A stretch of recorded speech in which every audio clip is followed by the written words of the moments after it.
সভাপতি মাননীয় মন্ত্রী সুপ্রিয় বসু মহাশয়ের পক্ষ থেকে প্রত্যেকদিন আমরা দূর দূরান্ত থেকে যারা আসেন তাদেরকে আমরা প্রত্যেক বছর আমন্ত্রণ জানাই যে আপনারা অবশ্যই আসুন। আপনাদের ছাড়া আমাদের এই উৎসব অঙ্গন পরিপূর্ণতা লাভ করতে পারবে। তাই কণ্ঠসঙ্গীতের মধ্যে দিয়ে সংসার আমাদের সব ইয়ং ছেলে যাদের হাতের জাদুর মধ্যে দিয়ে গানের সৌন্দর্য বাড়ে, গান সুন্দর হয়, যাদের সহযোগিতা ছাড়া সঙ্গীত সম্পূর্ণ হয় না। नाम के लिए प्याज नहीं मीठा चटनी हल्का दिखने के लिए, कलर के लिए। बस बस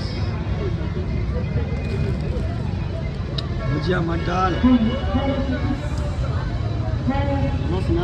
बस इसको फोल्ड कर,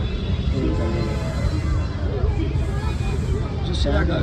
उल्टा हो गया, इधर से इसे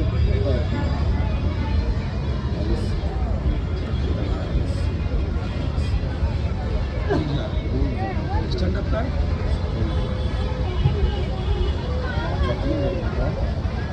साइड में देगा। हाँ